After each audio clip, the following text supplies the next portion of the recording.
Hey guys, a little follow-up video from the last one. So I think you're really going to enjoy this one. Lots happened since the last video I made. Found out a lot of new, very good information. Spoke to some very important people about getting things done about this. Um, okay, so let's start off with discussing the same person that we talked about before, the Vice President.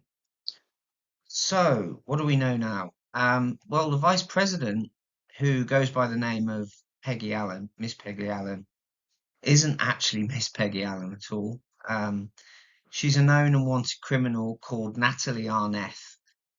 Natalie Arneth has a substantial criminal history in Ohio State, um, for crimes including fraud.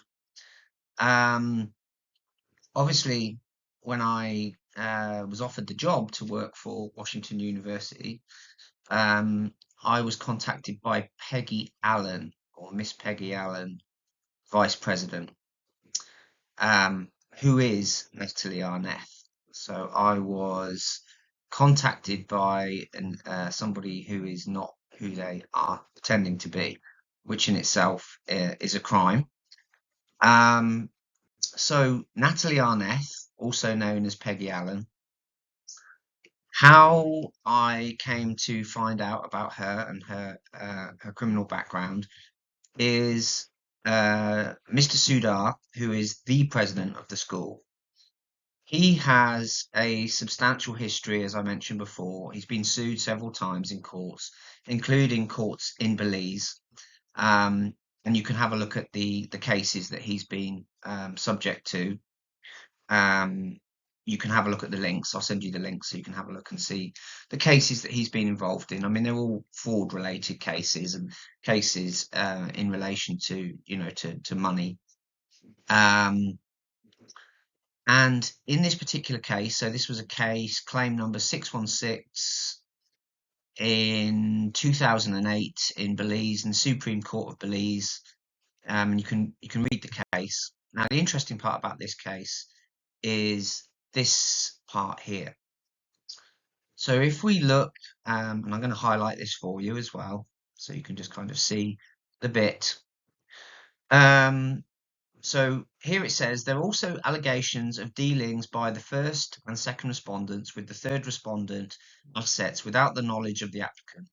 Some of these dealings were for the personal benefits of the first and second respondent. And of course, one of these respondents is Mr. Sudar. These, it is alleged, include the use of monies belonging to the third respondent to pay off a loan to obtain a loan obtained from one Dr. Foyd in exchange for 5% shares in the company. Use of the company's monies to pay for clinical rotations under Serve International, which again is something that we're looking into, and we're going to talk about that in another lecture video. It's not a lecture, sorry, I'm used to doing lectures. Now this is where it gets interesting. Causing one Peggy Allen, so this is the vice president, Peggy Allen, also known as Natalie Arneth, who is said to have a criminal record in Ohio. Okay, so obviously I looked into this, and surprise, surprise, what did we find? We found that Peggy Allen, or Miss Arneth, as we should call her correctly, has indeed got a criminal record in Ohio. She was contacted by somebody called 5 News who works in Belize. I've also spoke to 5 News about this as well. Contacted 5 News. So I'll just read this little abstract. So this is American Global, which is Washington University School of Medicine. Previous name, and as I said before, they love to change their name because they're defrauding everybody. So they have to try and get away with it. So they change their name as often as possible. And clearly they actually changed their own names, which is quite remarkable as well. So not only do they change the name of the school, but they change their own names. Brilliant. Brilliant. So in the press conference hosted by Philip Henry and Patrick Menzies, Particular attention was paid to Peggy Ellen, or I should say Miss Arneth, who is listed as Vice President of Operations. Well, she's still Vice President of Global University, which is now called Washington University. One allegation made by Henry is that Peggy Allen, or Miss Arneth, as we should correctly call her, is convicted of criminal charges of theft and forgery in Ohio, which she is, indeed. He provided documents this morning to support that claim. News 5 tried to reach Peggy Allen, Miss Allen, or should we say Miss Arneth, by phone today to verify if she is indeed the Allen who was convicted of forgery. Well, surprise, surprise. But we were referred to a voicemail. We did, however, reach Allen last Thursday in the United States, which I'm surprised she's allowed there, or maybe she has to be on tag when she's in the States. And she offered News 5 an interview on the condition that we submitted our questions beforehand and then coordinated a scheduled time. Well, that's kind of suspicious, isn't it? So we submitted those, but she never responded. No surprise there. I'm sure she won't respond again when they try and contact her again. Although the next people that are going to contact her, she's not really going to have much choice but to respond to. But anyway, so also I found another link on the internet, which I'm going to attach as well, about Peggy Allen. And this is from public records from the state of Ohio. By the way, I have actually contacted a judge in the state of Ohio to look into this as well and to raise some concerns. So trust me when I say that these are verifiable comments.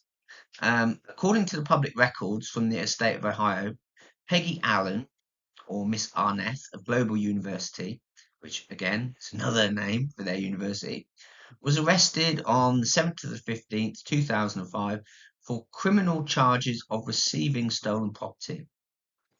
On the 9th to the 27th, Peggy Allen, or Miss Arneth, pleaded guilty to receiving stolen property, forgery and theft.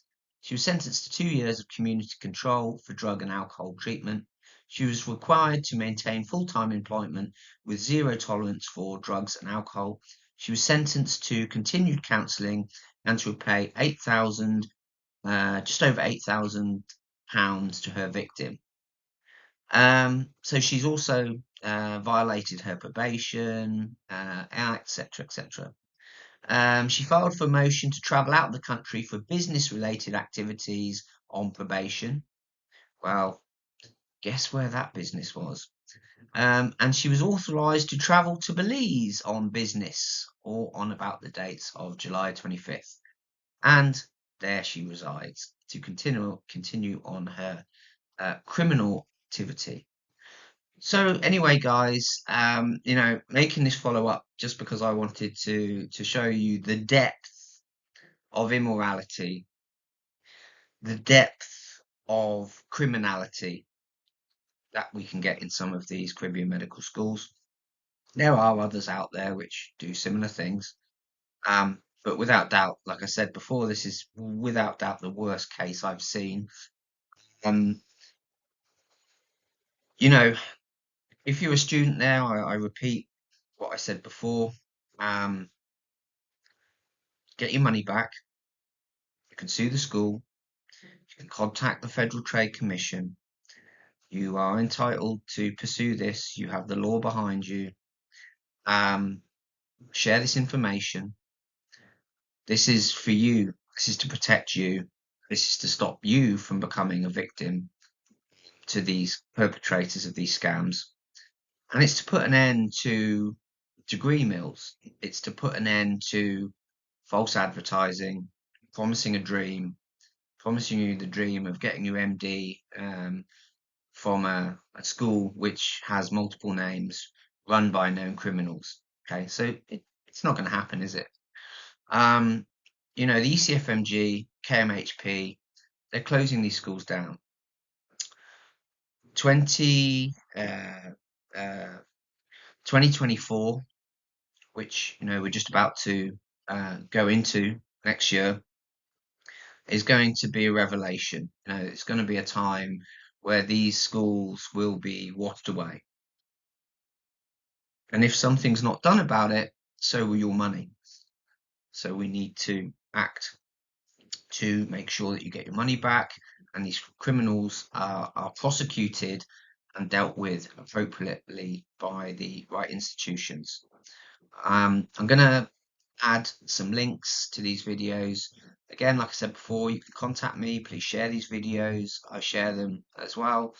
Um, and if there's anything that you would like further information on, please contact me. I'll be very happy to share this. There are several authorities which are involved with looking into this at the moment. So, if you do want to come forward, let me know. I'll be happy to put you in contact with the appropriate people. Thank you, guys. Thanks for listening.